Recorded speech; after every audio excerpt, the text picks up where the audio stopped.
शिवाय। हर हर महादेव। जय शंकर की।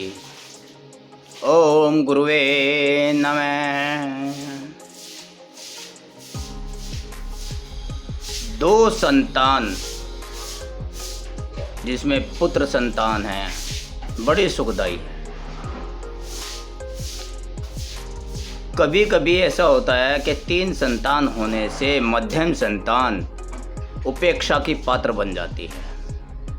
वैसे तो माता पिता अपनी सभी संतानों को समान प्रेम करते हैं, लेकिन परिस्थितिवश, अज्ञानतावश और न जाने समय की चाल के अनुसार जो मंझली संतान है, मंझला पुत्र होता है, वो उपेक्षा का पात्र हो जाता है। जैसे पांडव पुत्रों में भी देखो भीम को, वह भी थोड़ा उपेक्षा का पात्र हुआ। तो बंधुओं, पुत्र अगर 2 हो तो ज़्यादा अच्छा है, अगर 3 हो तो मध्यम पुत्र, जो बीच का पुत्र है, मंझला पुत्र, उसे उपेक्षा का पात्र कभी कभी होना पड़ता है। क्योंकि प्रथम पुत्र, बड़ा पुत्र पिता को प्रिय होता है और छोटा पुत्र माता को प्रिय होता है। इसका उदाहरण भविष्य पुराण में मिलता है। एक कथा प्रसंग के अनुसार भविष्य पुराण में एक कथा का प्रसंग आता है। जब विक्रम बेताल को पकड़कर ले जाते हैं और बेताल उनसे कहानी पूछता है और कहानी के बाद प्रश्न करता है और उसका उत्तर पूछने के लिए प्रयास करता है, तो उस वक्त की घटना का उल्लेख, वर्णन भविष्य पुराण में किया गया है। बेताल ने राजा विक्रमादित्य से कहा, राजन, चित्रकूट में रूपदत्त नाम का एक विख्यात राजा रहता था। एक दिन वह एक मरग का पीछा करते करते एक वन में गया, बहुत दूर निकल गया। मध्याह्न काल में वह एक सरोवर के पास पहुंचा। वहां उसने अपनी सहेलियों के साथ कमल पुष्पों को इकट्ठा करती हुई, तोड़ती हुई एक सुंदर ऋषि की कन्या को देखा। उसके सुंदर रूप को देखकर राजा ने उसे अपनी रानी बनाने का निश्चय कर लिया। वह कन्या भी राजा को देखकर बहुत खुश हुई। दोनों परस्पर प्रीतिपूर्वक एक दूसरे को देखने लगे। उस सुंदरी की सखी से राजा ने उस कन्या का पता पूछा। तब उसने कहा कि यह एक मुनि की धर्मपुत्री है। उसी समय उस कन्या के पिता भी वहां पहुंच गए। मुनि को देखकर राजा ने विनयपूर्वक उनसे पूछा, मुने, उत्तम धर्म क्या है? इस पर महामनीषी मुनि बोले, राजन, ऐ साहेब का पालन पोषण, शरणागत की रक्षा और दया करना, यह मुख्य धर्म है। भयभीत को अभय दान देने के समान कोई दान नहीं है। उद्दंडों को दंड देना चाहिए। पूज्य जनों की पूजा करनी चाहिए। गो यानी कि गाय और ब्राह्मण में नित्य आदर भाव रखना चाहिए। दंड देने में समान भाव रखना चाहिए। पक्षपात नहीं करना चाहिए। देवता की पूजा में छल, कपट आदि को छोड़कर श्रद्धा भक्ति रूपी सत्य का आश्रय ग्रहण करना चाहिए। मुनि आगे समझाते हुए राजा को कहते हैं, गुरु एवं श्रेष्ठ जनों की पूजा में इंद्रिय निग्रह, यानी कि जो हमारी कर्मेंद्रिय है, जो इंद्रिय हैं हमारे शरीर की, उनमें इंद्रिय का निग्रह यानी कि इंद्रिय सुख का ग्रहण नहीं होना चाहिए, अर्थात स्वार्थ की भावना भी नहीं होनी चाहिए। इंद्रिय निग्रह एवं समाहित चित्तता का विशेष ध्यान रखना चाहिए।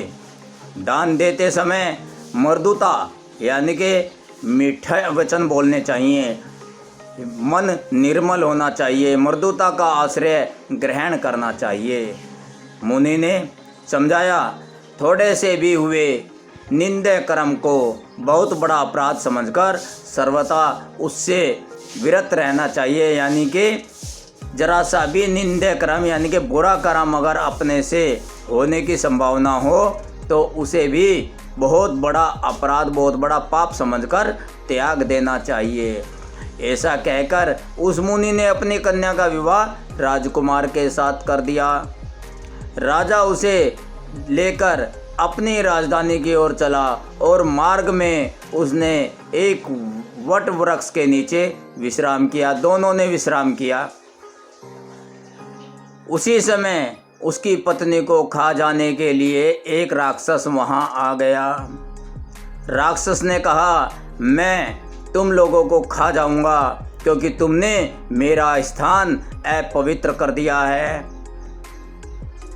राजा ने बहुत माफ़ी मांगी, हमसे गलती हो गई। राक्षस देव दानव पुत्र, हमसे बहुत बड़ी भूल हो गई, हमें नहीं पता था यह आपका स्थान है। हमें हमारी भूल के लिए अक्षमा कर दो। काफ़ी विनती करने के बाद, अक्षमा मांगने के बाद राक्षस ने राजा को कहा कि यदि तुम किसी 5 साल के छोटे, जो 5 साल की उम्र का हो, ब्राह्मण के बालक को मेरे खाने के लिए प्रस्तुत करो तो मैं तुम्हें छोड़ दूंगा। राजा राक्षस के वचन लेकर अपनी पत्नी को लेकर महल में चला गया। दूसरे दिन राजा ने मंत्रियों को सब समाचार कह सुनाया। मंत्रियों के परामर्श पर राजा ने एक ब्राह्मण को 1,00,000 स्वर्ण मुद्रिकाएं देकर उसके मध्यम पुत्र को राक्षस को समर्पित करने के लिए राजी कर लिया। राजा जब ब्राह्मण के पास गया 1,00,000 मुद्राएं लेने के लिए कि मुझे अपने 3 पुत्रों में से एक पुत्र दे दे राक्षस के भक्षण के लिए। उस ब्राह्मण के 3 पुत्र थे तो उसने सोचा कि बड़ा पुत्र तो मुझे प्रिय है। उन्हें कहा कि सबसे छोटे पुत्र को दे दे। माँ को कहा, माँ ने मना कर दिया। तो छोटा पुत्र माँ को प्रिय था, बड़ा पुत्र पत्नी को प्रिय था। तो उन्होंने अपने मंझले पुत्र को 1,00,000 स्वर्ण मुद्रिकाओं के बदले राजा को राक्षस के खाने के लिए भेंट कर दिया। उस ब्राह्मण पुत्र ने भी पिता के लिए अपना बलिदान देना स्वीकार कर दिया। उसने सोचा, उपेक्षा पूर्ण जीवन, ना मुझे माँ पसंद करती है और ना बाप प्यार करता है, थोड़ा थोड़ा बचा कुचा प्रेम मिलता है, ऐसे जीवन से तो अच्छा है पिता के आज्ञा का पालन ही हो जाए, पिता के लिए बलिदान ही हो जाए, कुछ सदकर्म ही हो जाए। यथा समय उसे लेकर उसी समय सभी राक्षस के पास पहुँचे। ज्यों ही बलिदान का समय आया त्यों ही वह ब्राह्मण का बालक पहले हंसा और फिर उच्च स्वर में रोने लगा। वह क्यों हंसा था और क्यों रोया था? बेताल ने पूछा, राजन बताओ कि मृत्यु के समय वह बालक पहले क्यों हंसा और फिर क्यों रोया? राजा ने कहा, बेताल, बड़ा पुत्र पिता को प्रिय होता है और छोटा पुत्र माता को प्रिय होता है, इसलिए माता पिता से अपने को अपेक्षित जानकर और अन्य कोई शरण न देखकर बड़ी आशा से मध्यम पुत्र ने राजा की शरण ग्रहण की। यानी कि मेरा अपेक्षा पूर्ति जीवन, कम से कम माँ बाप के काम तो आ रहा है, बदले में गरीब थे 100 स्वर्ण मुद्रिकाएं तो मिली, किसी काम तो आया, क्योंकि मुझे तो दोनों ही प्यार नहीं करते थे, उपेक्षा करते थे। बड़े से कुछ मिल गया बचा हुआ तो पिता ने दे दिया खाली समय में, माँ से कुछ उधार मिल गया छोटे से तो दे दिया, वरना छोटे में माँ और बड़े में बाप लगा रहता था। तो इससे बढ़िया पुण्य कर्म क्या होगा, इसलिए वो हंसा और रोया इसलिए कि देखो मेरा अहोभाग्य, पिता की आज्ञा का तो सत्कर्म पुण्य कर्म कर रहा हूँ, लेकिन मेरा ये शरीर एक राक्षस के भोजन के काम आ रहा है, अधम प्राणी के काम आ रहा है। जो राक्षस है, अधम प्राणी है, पापी है, दुराचारी है, उसके काम आ रहा है। रोया इसलिए, अगर मैं किसी सज्जन पुरुष के भक्षण के काम आता, सज्जन पुरुष के काम ये शरीर आता तो ज़्यादा ही अच्छा होता। तो पहले तो अपने पुण्य कर्म के लिए रोया कि मैं पिता के और माता पिता के किसी काम आ रहा हूँ, उनके लिए कुछ कर्म कर रहा हूँ, माता पिता की सेवा इस तरीके से भी हो रही है। लेकिन रोया इसलिए कि अधम प्राणी के हाथों से भक्षण होकर उसके द्वारा ग्रहण करने के बाद न जाने ये अगला शरीर कौन सा मिलेगा। अगर कोई देवता भक्षण करता है या कोई दिव्य आत्मा भक्षण करती, वो मेरा भोजन ग्रहण करती तो शायद मेरा कुछ उद्धार होता। तो रोया तो इसलिए। तो सज्जनों,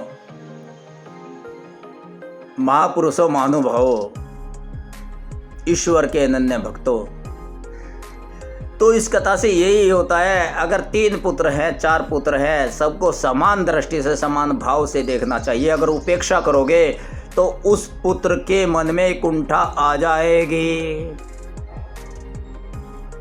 भेदभावपूर्ण अपने पुत्र से नहीं करना चाहिए, भेदभावपूर्ण व्यवहार नहीं करना चाहिए कि किसी से कम किसी से ज़्यादा।